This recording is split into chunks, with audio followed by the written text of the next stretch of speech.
جس کے بعد مجھ میں مزید جوش بھر گیا اور میں اسے مزید غصے سے للکارنے لگا، جو اپنی بار غصے سے سرخ پڑ رہا تھا۔ اور رہی صحیح قصر باقی کے جنات نکال رہے تھے، جو مسلسل میرے جڑواں بھائی کو للکار رہے تھے اور لان تان کر کے اس کو غصہ مزید بڑھا رہے تھے، جس پر مجھے ڈر بھی لگا کہ کہیں وہ کوئی ایسا جادو نہ کر دے جس کا مقابلہ جن زادی نہ کر پائے۔ تبھی میرے جڑواں بھائی نے اچانک اپنے ہاتھ ہوا میں بلند کر کے کچھ پڑھا تو میرے سامنے مجھے جن زادی کی زوردار چیخ سنائی دی، جو اب زمین پر گری تڑپ رہی تھی اور سب کے سامنے ظاہر ہو گئی تھی۔ سب پریشانی سے اسے دیکھ رہے تھے کیونکہ سب اسے پہچانتے تھے۔ وہ ان کے پچھلے جناتی بادشاہوں کی بیٹی یعنی سلطنت کی شہزادی تھی، تو وہ کیسے اسے نہ پہچانتی؟ اس کے حسین چہرے پر تکلیف کے آثار دیکھ کر میرا دل دھک سے رہ گیا اور میں بے چینی سے اس کی طرف بڑھا، مگر جیسے ہی میں نے اسے چھوا تو ایک جھٹکا سا محسوس ہونے لگا اور میں یوں اچھل کر اس سے کافی دور جا گرا جیسے اس نے مجھے کرنٹ مارا ہو۔ میں نے غم اور پریشانی سے جن زادی کو دیکھا جس کا چہرہ نیلا پڑنے لگا تھا، جبکہ میرا جڑواں بھائی ابھی بھی زیر لب کچھ پڑھ رہا تھا۔ جن زادی کی تڑپتی حالت اور نڈھال سی ادمری کیفیت دیکھ کر میری آنکھوں میں خون اتر آیا۔ میرے جڑواں بھائی نے میری ہی نہیں بلکہ کئی لوگوں کی زندگی اجیرن کی تھی، ان کو برباد کر دیا تھا، اور اب وہ اس لڑکی کو مارنے جا رہا تھا جس سے میں محبت کرتا تھا۔ تو کیسے ممکن تھا کہ میں اب بھی چپ رہتا؟ میں نے تیزی سے جن زادی کا دیا چاقو نکالا اور پھر غصے سے اپنے جڑواں بھائی کی طرف بڑھایا۔ جواب میں آنکھیں بند کیے مسلسل ہاتھ اٹھا کر لگاتار کچھ پڑھ رہا تھا، اور اس کے اس عمل کی وجہ سے وہ جن زادی بھی مسلسل تڑپ رہی تھی۔ میں نے جن زادی کا بتایا ہوا منتر پڑھ کر وہ چاقو مضبوطی سے ہاتھ میں تھاما اور اپنے جڑواں بھائی کے قریب آتے ہی اپنا ہاتھ زور سے بلند کر کے اس کی گردن پر وار کرنا چاہا، مگر ابھی میرے چاقو کی نوک اس کی گردن سے ہلکا سا ٹکرائی ہی تھی کہ میرے پورے وجود کو ایک زوردار جھٹکا لگا اور میری آنکھوں کے سامنے اندھیرا چھا گیا۔ چاقو میرے ہاتھ سے چھوٹ کر نیچے جا گرا اور میرا جسم کانپنے لگا، مگر میری یہ کیفیت لمحہ بھر کی تھی۔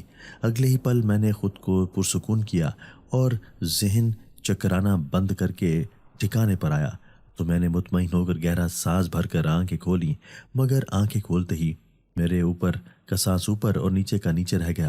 مجھے محسوس ہوا جیسے میں آسمان سے گرا کھجور میں اٹکا تھا۔ میں یہاں سے بیچ کر جنات کی دنیا میں پہنچ گیا تھا اور وہاں مرنے کے دہانے پر تھا کہ واپس اپنی انسانی دنیا میں پہنچ گیا تھا، وہیں جہاں سے غائب ہو کر میں آ گیا تھا، اور اب مجھے لگ رہا تھا کہ میں وہاں نہیں مرا تو اب یہاں لازمی طور پر مر جاؤں گا۔ میں نے کرا کر اپنے سامنے کھڑے پولیس انسپکٹر، ڈاکٹر اور حوالداروں کو دیکھا جو ابھی تک یہاں موجود تھے، جس سے مجھے ایک ہی بات سمجھ میں آ رہی تھی کہ میرے یہاں سے جنات کی دنیا میں جانے کے بعد یہاں وقت رک گیا تھا اور اب میں اسی وقت میں یہاں پہنچا تھا، یعنی اب مجھے پھر سے پھانسی دی جانی تھی۔ میں اپنے جڑواں بھائی کو کوس کر رہ گیا جس کی وجہ سے مجھے بلا وجہ ہی پھانسی کی سزا دی جا رہی تھی، لیکن تبھی میں کچھ چونکا کیونکہ میرے سامنے کھڑے سبھی لوگ مجھے نہیں بلکہ میرے دائیں جانب دیکھ رہے تھے، اور ان کے چہروں کے تاثرات بے حد حیرت بھرے اور شوق تھے، جن کو دیکھ کر میں حیران بھی ہوا تھا کہ میرے دائیں پہلو میں ایسا کون سا عجوبہ دیکھ لیا ہے انہوں نے جو وہ یوں بے حس و حرکت ہو گئے ہیں۔ یہی سوچتے ہوئے میں نے جو ہی اپنے دائیں جانب دیکھا تو میں بے ساختہ چیختا ہوا اچھل پڑا، کیونکہ وہاں کوئی اور نہیں بلکہ میرا جڑواں بھائی کھڑا ہوتا ہے جو سب کو کھا جانے والی نظروں سے دیکھ رہا ہوتا ہے۔ وہ یہاں کیسے آیا؟ یہی سب سوچتا ہوا میں اس کو دیکھتا ہوا اس کا جائزہ لے کر پھر سے چونکا، کیونکہ وہ اس وقت شاہی لباس میں نہیں بلکہ عام سادہ سی میرے جیسی پینٹ شرٹ میں ملبوس تھا، اور وہی نہیں بلکہ میں بھی اس وقت انہی کپڑوں میں ملبوس تھا جن میں میں یہاں سے غائب ہوا تھا۔ میں تیزی سے اس سے دور ہٹ کر کھڑا ہوا کہ کہیں وہ وہاں کا بدلہ مجھ سے یہاں نہ لے لے، کہ تبھی انسپکٹر کی بات پر میں ان کی طرف متوجہ ہوا جو کہہ رہا تھا کہ یہاں تو ایک مجرم تھا جس کو پھانسی دی جانی تھی، تو یہ دوسرا اس کا ہمشکل کیسے یہاں آ گیا، اور اب ہمیں پتہ کیسے لگے گا کہ اصلی مجرم کون تھا اور پھانسی کس کو دینی تھی۔ انسپکٹر کی بات سن کر میں اور میرا جڑواں بھائی ایک ساتھ چیخے اور بولے کہ میں مجرم نہیں ہوں، یہ اصلی مجرم ہے، اس کو پھانسی دی جائے۔ ہم دونوں کے یوں ایک ساتھ چیخنے پر انسپیکٹر اور جیلرز مزید کنفیوز ہو گئے، کیونکہ ہمارے کپڑے ہی نہیں بلکہ ہمارے چہرے بھی ایک جیسے تھے اور وہ بنا تحقیق کیے کسی کو پھانسی پر نہیں چڑھا سکتے تھے۔ مجھے چھوڑ دو، میں نے کچھ نہیں کیا، یہ میرا جڑواں بھائی ہے اور اسی نے اس شخص کو جان سے مارا تھا، میرا کوئی قصور نہیں۔ سب کو جذبز ہوتے دیکھ کر میں نے چیخ کر اپنی صفائی دینی شروع کی تو میرا جڑواں بھائی دھاڑ اٹھا، جھوٹ مت بولو، اصلی مجرم تم ہو اور تم ایک عادی مجرم ہو، تم شروع سے ہی ایک برے انسان تھے اور تم ہی اپنے فائدے کے لیے دوسروں کو جان سے مارتے ہو۔ اس کے بھڑک کر کہنے پر میں غم و غصے سے اسے گھورنے لگا، جو اپنی خود غرضی میں بلا وجہ مجھ پر الزام لگا رہا تھا۔ ہم دونوں کو یوں لڑتا اور چیختا دیکھ کر انسپیکٹر دھاڑ کر بولا کہ بکواس بند کرو تم دونوں، اس بات کا فیصلہ قانون اور عدالت کرے گی کہ اصل مجرم کون ہے، فی الحال کسی کو پھانسی نہیں دی جا رہی، اور اب اگر کسی کی آواز آئی تو میں اسے جان سے مار دوں گا۔ انسپیکٹر نے دھاڑ کر کہا تو میں اور میرا جڑواں بھائی دونوں یوں چپ ہو گئے جیسے ہمارے منہ میں زبان ہی نہ ہو۔ کچھ ہی دیر میں وہ لوگ ہمیں واپس جیل میں لے گئے، لیکن ہماری لڑائی کو دیکھتے ہوئے انہوں نے ہمیں ایک جیل میں بند کرنے کی کوشش نہیں کی، بلکہ ہم دونوں کو الگ الگ جیل میں رکھا گیا تھا تاکہ ہم آپس میں لڑیں نہ۔ وہ دن گزر گیا۔ اگلے دن اتوار کی چھٹی تھی، جس پر ہمیں عدالت میں نہیں لے جایا جا سکتا تھا کہ وہاں بھی چھٹی تھی۔ سوموار کے دن ہمیں عدالت میں لے جایا گیا، جہاں وکیل نے سب کچھ جج کی گوش گزار کر دیا، جسے سن کر جج بھی ہکا بکا رہ گیا کہ ایسا کیسے ہو سکتا تھا کہ پھانسی گھاٹ پر اچانک ہی ایک جگہ سے دو ایک جیسے مجرم سامنے آ جائیں۔ کیس بے حد مشکل ہو گیا تھا۔ جج کو سمجھ میں نہیں آ رہا تھا کہ کس کے خلاف فیصلہ سنائے، کیونکہ میں بھی جرم قبول کرنے سے انکاری تھا اور میرا جڑواں بھائی بھی، حالانکہ اصل قصوروار وہی تھا، لیکن یہ بات صرف میں اور میرا اللہ ہی جانتا تھا، وہاں بیٹھے لوگ نہیں۔ جج ابھی اپنے فیصلے پر غور ہی کر رہا تھا کہ اچانک میرا جڑواں بھائی روتے ہوئے کہنے لگا کہ جج صاحب، بچپن میں ہی ہمارے ماں باپ کا انتقال ہو گیا تھا، ہمارے پاس کھانے پینے اور پہننے اوڑھنے کو کچھ نہیں تھا، تو یہ میرا بڑا بھائی چوری کر کے کمانے لگا۔ کوئی بڑا روکنے ٹوکنے والا نہیں تھا، تبھی یہ بگڑتا گیا اور جرائم پر جرائم کرتا گیا۔ میں نے کئی بار اسے روکنے کی کوشش کی، مگر میں چھوٹا تھا اور یہ بڑا، یہ مجھے ڈانٹ کر چپ کروا دیتا اور میری ایک نہ سنتا۔ یوں یہ بگڑتا گیا اور عادی چور بنتا گیا، مگر پھر چوری کے ساتھ ساتھ یہ زیادہ مال ہتھیانے کو، لوگوں کو جان سے مارنے لگا۔ میں چاہتا تو اس کے خلاف جا سکتا تھا، مگر یہ میرا اکلوتا خونی رشتہ تھا جو اس دنیا میں بچا تھا اور میں اسے کھونا نہیں چاہتا تھا، لیکن اب میں اس سے تنگ آ گیا ہوں۔ یہ اپنے ساتھ ساتھ مجھے بھی پھنسا دیتا ہے اور سب مجھے بھی مجرم سمجھنے لگتے ہیں، کیونکہ میرا اور اس کا چہرہ بالکل ایک جیسا ہے، مگر سچ تو یہ ہے کہ یہ مجرم ہے جبکہ میں معصوم ہوں۔ میرا جڑواں بھائی زاروں قطار روتے ہوئے میری طرف اشارہ کرتے ہوئے بولا تو سب اس کی باتوں سے متاثر نظر آنے لگے، شاید وہ اس کی ہر بات کو سچ سمجھ بیٹھے تھے۔ آخر کو وہ اپنی بات ثابت کرنے کو رو بھی تو رہا تھا۔ میں نے پھٹی پھٹی آنکھوں سے اسے دیکھتے ہوئے نفی میں سر ہلا کر اس کی ہر بات کی تردید کرنی چاہی، مگر جج سر ہلا کر فیصلہ لکھنے لگا۔ میں نے اپنے جڑواں بھائی کو دیکھا جو جتاتی نگاہوں سے مجھے ہی دیکھ رہا تھا، کیونکہ ہم دونوں کو ہی احساس ہو گیا تھا کہ جج اس کے حق میں اور میرے خلاف ہی فیصلہ سنائے گا۔ یہ خیال آتے ہی میری آنکھوں سے آنسو بہنے لگے، مگر اس سے پہلے کہ جج اپنا فیصلہ لکھ کر محفوظ کرتا کہ تبھی عدالت میں وہی جنزادی آئی جس کی میں نے مدد کی تھی اور جس کی محبت میں گرفتار ہوا تھا۔ اس نے وہی ویڈیو وہاں پلے کی جس میں مجرم کو ایک شخص کی جان لیتے دیکھا گیا تھا۔ اس نے کہا کہ ویڈیو میں نظر آتے قاتل کی بائیں ہاتھ کی سب سے چھوٹی انگلی آدھی کٹی ہوئی ہے۔ مجرم کو پکڑنے کے لیے ان دونوں کے ہاتھ چیک کیے جائیں، پتہ چل جائے گا کہ مجرم کون ہے۔ جنزادی کے کہنے پر میں نے سکون کا سانس بھرا، جبکہ میرا جڑواں بھائی غصے سے جنزادی کو دیکھنے لگا۔ انسپیکٹر نے ہم دونوں کے ہاتھ چیک کیے تو میرے ہاتھ ٹھیک تھے، جبکہ میرے جڑواں بھائی کے بائیں ہاتھ کی سب سے چھوٹی انگلی آدھی کٹی ہوئی تھی، جس کا مطلب تھا کہ وہی مجرم تھا۔ جج نے اسے سزائے موت کی سزا دی اور مجھے باعزت بری کر دیا۔ ہر محبت کی منزل شادی نہیں ہوتی، ہم شادی نہیں کر سکتے، لیکن میں تمہیں کبھی بھول نہیں پاؤں گی۔ تمہارے لیے تمہارے گھر میں ایک تحفہ ہے، قبول کرنا۔ اتنا کہہ کر وہ جنزادی غائب ہو گئی تو میں جلدی سے گھر پہنچا، جہاں بے شمار ہیرے جواہرات تھے۔ میں نے دل ہی دل میں جن ذاتی کا شکریہ ادا کیا جس کی وجہ سے میں پھانسی سے بچ گیا تھا اور بے حد امیر بھی ہو گیا تھا کہ اب سکون سے ساری زندگی گزار رہا تھا۔ دوستو، اگر آپ کو آج کی ہماری یہ ویڈیو پسند آئی ہے تو اسے لائک کیجئے اور اسے اپنے پیاروں کے ساتھ شیئر ضرور کیجئے گا۔ اور ہاں، اگر آپ نے ابھی تک ہمارا چینل سبسکرائب نہیں کیا تو ہمارا چینل سبسکرائب کر دیجئے اور بیل آئیکن بھی پریس کر دیجئے تاکہ ہماری ہر نئی آنے والی ویڈیو آپ کو بر وقت مل سکے۔ اللہ حافظ۔